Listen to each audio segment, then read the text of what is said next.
tiens d'abord à rendre grâce à Dieu pour tous les bienfaits qu'il a bien voulu m'accorder. Mais je profite aussi de cette occasion pour adresser à mes parents un grand merci. Un grand merci d'abord pour l'éducation qu'ils m'ont inculquée, mais aussi pour la sagesse inébranlable qui ont fait de moi la personne que je suis aujourd'hui. Nous sommes réunis ce soir pour satisfaire à un rituel cyclique, inscrit dans une tradition très noble et rythmant la vie des institutions. Nous sommes des occupants temporaires de ce poste. En effet, les hommes passent et les institutions demeurent. Telle une chandelle allumée au gré des vents, j'étais venu servir ma nation dans cette belle région de Fatick.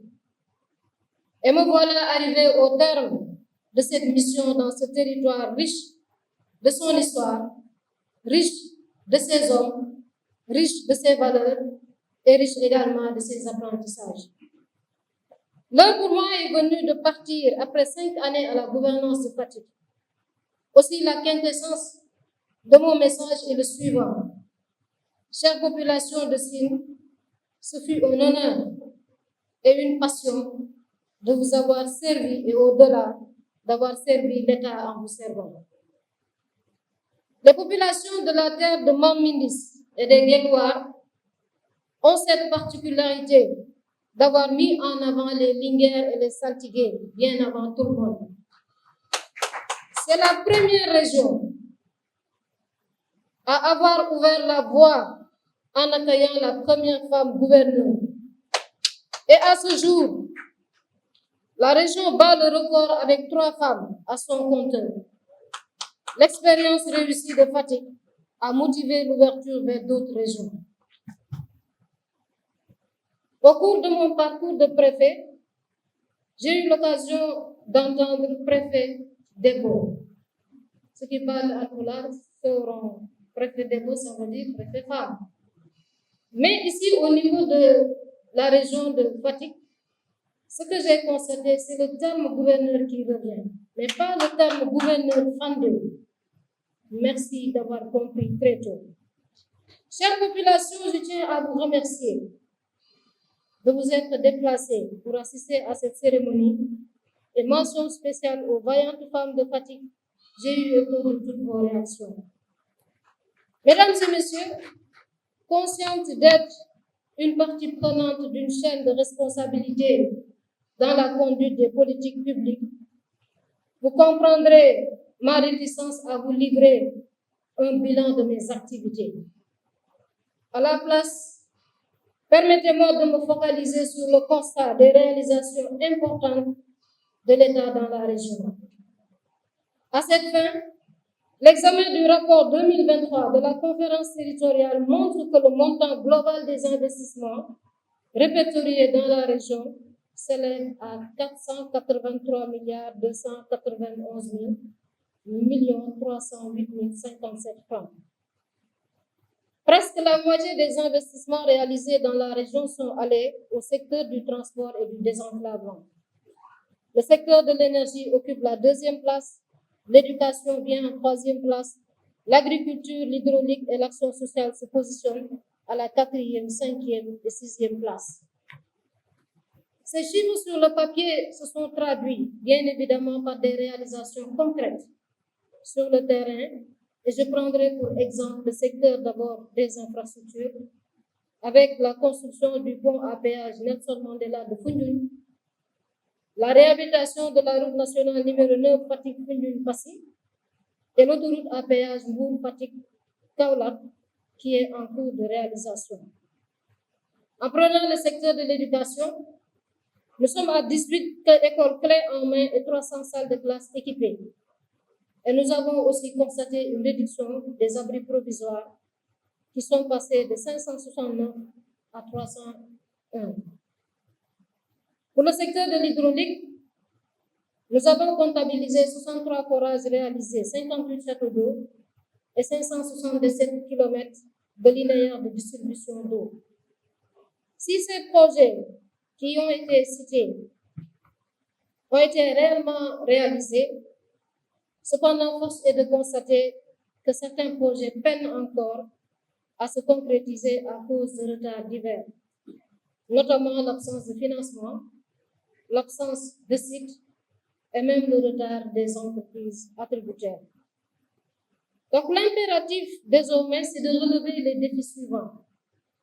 Ces défis, c'est l'amélioration de la couverture sanitaire de la région avec un hôpital de niveau 3 à Fatick, l'intensification des infrastructures scolaires, le développement de projets hydrauliques dans la région en assurant l'approvisionnement en eau dans toutes les localités, l'accélération de l'aménagement des vallées rizicoles, l'accélération du dragage du bras de mer Saloum et l'intensification des activités du port de Foundiougne-Dahomey. Et enfin, l'engagement de toutes les diligences nécessaires pour faire de cette région un pôle aquacole et de pêche qui sera soutenu par un marché central aux poissons. Messieurs les préfets de département et vos adjoints, messieurs les sous-préfets d'arrondissement et vos adjoints, mesdames et messieurs les chefs de service, chers collaborateurs, nous avons vécu et savouré ensemble avec les populations du Sine toute la métamorphose de cette région à travers le suivi de la mise en œuvre des recommandations de la conférence territoriale qui a permis d'injecter dans cette zone les milliards que j'avais cités tout à l'heure. Ainsi, nous avons travaillé de toutes nos forces pour faire reculer la pauvreté et privilégier l'équité territoriale. À vous, chers collaborateurs, recevez mes vifs et chaleureux remerciements.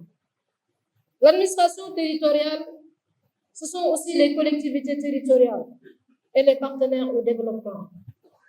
Chers présidents de conseil départemental, chers maires, chers membres des conseils départementaux et municipaux, chers partenaires, chers agents de l'administration décentralisée, notre collaboration ces 5 dernières années ont fini de me convaincre que la décentralisation est essentielle pour tendre vers le développement territorial.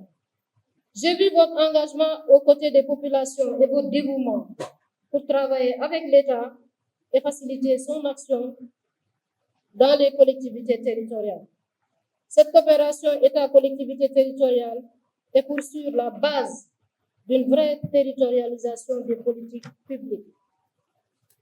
Ce travail se poursuivra avec ma successeuse, Madame le gouverneur Ngoné Cissé, à qui je souhaite la bienvenue dans la région. Je vous adresse également mes vives félicitations, Madame le gouverneur, pour votre nomination à Fatick. Madame le gouverneur, c'est avec assurance que je vous passe le témoin convaincu que la région bénéficiera, profitera de vos compétences. Madame le gouverneur, vous pourrez compter également sur les autorités religieuses et coutumières de la région de Fatick. Chères autorités religieuses et coutumières, vous êtes une force pour notre pays. L'administration a besoin de vous pour toucher la population dans son ensemble, sans distinction et sans discrimination. Vous jouez votre participation dans la vulgarisation de la communication gouvernementale, dans la sensibilisation et la prévention, dans la médiation et la négociation. Vous êtes des régulateurs sociaux, vous nous êtes utiles. Chères autorités religieuses et coutumières, vous avez mon profond respect. Enfin, je ne peux faire ce discours sans rendre un vibrant hommage à mes collaborateurs de la gouvernance. Et je voudrais aujourd'hui, en terminant ce discours, repréciser que les pistes de développement endogènes sont ainsi tracées pour le progrès social, l'emploi des jeunes, l'autonomisation des femmes et le bien-être des populations. Nous avons raison d'espérer, avec l'important portefeuille de projets que je vous lègue, Madame le gouverneur, s'il se réalise, Fatick sera bientôt une région phare de notre pays.